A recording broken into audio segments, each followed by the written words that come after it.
organizations that want to take advantage of FreedomWorks information or resources or connect with us, you can always contact me. You can always find me through FreedomWorks, and I'll be at a lot of these events, making sure you know that I'm here, and I'm here to help you guys do what you do and do it better. I think it's important to mention that Nan said, we're fighting cap and trade, we're fighting healthcare. In politics, you should expect the best and plan for the worst. So if we lose these fights at the national level, it's just the beginning. There's statewide fights that are brewing already in a lot of places. Kansas, Alaska, Arizona. They're going to fight, even if it passes Congress, they're going to fight at the state level. So we have to be ready to do that here. And I'm ready to work with you guys to do just that, to make sure that they understand. You can pass it in Washington, D.C., but that doesn't mean that we're going to enforce it in Virginia. And Ken Cuccinelli is a guy that I like a lot. Absolutely. I'm with you there 100%. So in that vein, I'd like to bring on our next speaker in just a moment. His name is John Taylor, and he heads up a group called Tertium Quids and the Virginia Public Policy Institute, which are both educational, nonpartisan organizations devoted to liberty, free markets. He also runs something called the Tuesday Morning Group, which some of you may attend or have heard of. It takes place once a month in downtown Richmond. It's a great group of guys and ladies get together and talk about Virginia politics and what's coming up and what's important, how we can impact it, that sort of thing. And I would just say, when you're voting for delegates, when you're voting for state senators, when you're voting for governor, when you're voting for attorney general, just remember that when the federal government comes after your freedom, when they come after your livelihood, you should be ready to stand up. You should be ready to burn down the phone lines. You should be ready to go to Washington, D.C. in March. That stuff should happen. But you know who should be there first? Your state representatives. They're supposed to stand between the federal government and you. They don't get to your livelihood and your freedom except through your state reps. So we need to be thinking about who those people are, supporting the people who are going to protect you in that way, and making sure that that's the kind of state legislature that Virginia has, and that's where we go in the future, because I think that's the way we're going to have to stop an out-of-control federal government, is standing up as a state and saying, we don't play that game here. So, thank you guys, and I believe, is John Taylor here yet? Not yet. Okay. All right, he should be here in just a second, so give me 2 minutes, and we should have him up here. Yeah. Scott?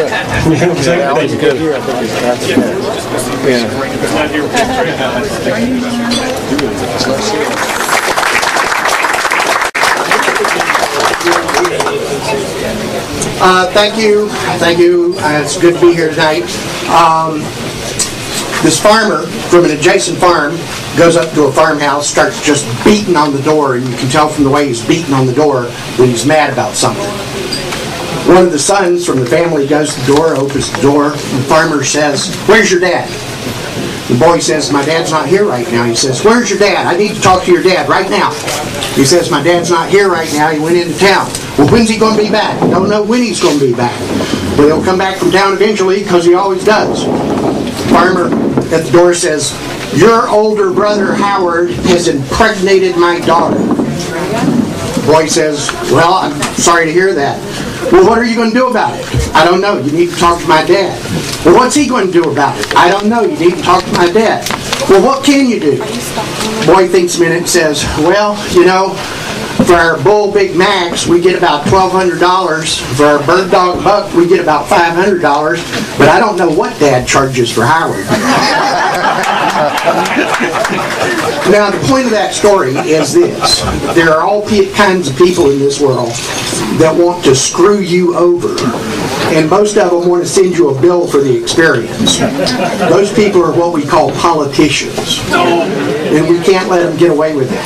I've been asked to very briefly talk about Virginia and the state of Virginia politics in recent history. And I'm going to go through this pretty quickly because I know y'all want to get on to Dick Armey. And I do too.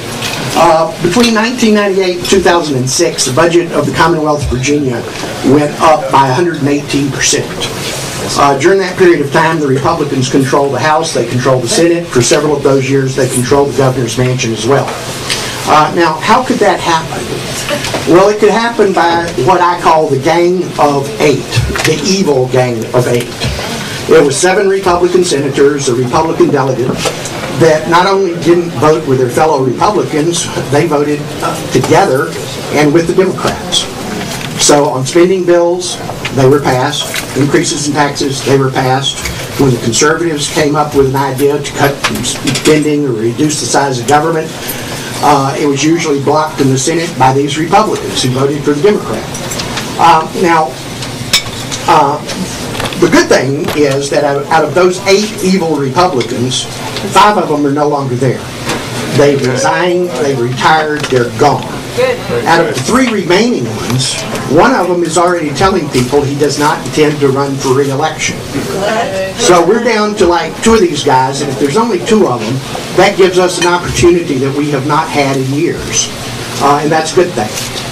Second good thing is next week's elections. In next week's elections, conservatives stand a possibility of picking up seats in the House. Conservatives stand a possibility of coming away in the statewide elections looking pretty good. And we'll see if that happens. But with every I want to just mention the national level.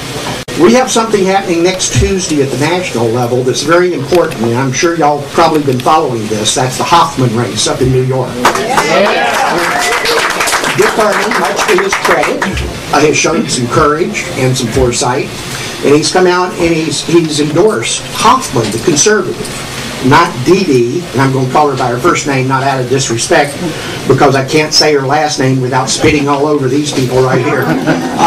He's endorsed a Hoffman, who is the conservative, and that's a very important thing, because it's a same thing at the national level that we've been seeing here at the state level, where people vote, for Republicans out of the idea that Republicans are conservatives and they'll cut government and they'll protect us from tax increases. Well, that doesn't always happen. I met Dick Armey, and he's not going to remember this. I met Dick Armey back in the 90s. I went to hear him speak at a breakfast one morning at the Capitol City Club. On the way out, it just so happened that he left the same time I did, and we were on an elevator together, just the 2 of us. And since he didn't know me, I felt emboldened, and I looked at him and I said, I will never understand why you guys did not cut off the funding for all of the nonprofits in 1994 when you took over. All of these nonprofits that couldn't exist without federal largesse, and all they do is just beat you guys up. And Dick Armey looked at me and said, just because you're Republican does not mean you're a conservative, and we didn't have the votes. Well, this brings me back to what I said a minute ago about the dilemma that we're in. The dilemma is this. Dick Armey is doing a great job on the Hoffman race. We're going to see a chance here for conservatives to go back in power, both in the state, perhaps nationally at the 2010 election, perhaps in the next presidential election. But the risk there is, what happens then? If the Republicans do the same thing they did during the 8 years of the Bush administration, I think they're gone. Because I don't think the Tea Party people and the town hall people and the Campaign for Liberty people and the free market people and the gun rights people, I think at that point they're going to pretty much just decide this dog don't hunt. And we're not going to be able to ride this one to victory. So this carries the seeds of their own destruction. It's the same thing here in Virginia. If they sweep the statewide races next week, if they increase their majority in the House, and we watch the budget continue to go up, we watch money being thrown at education with no results, that dog don't hunt. And we know that now. So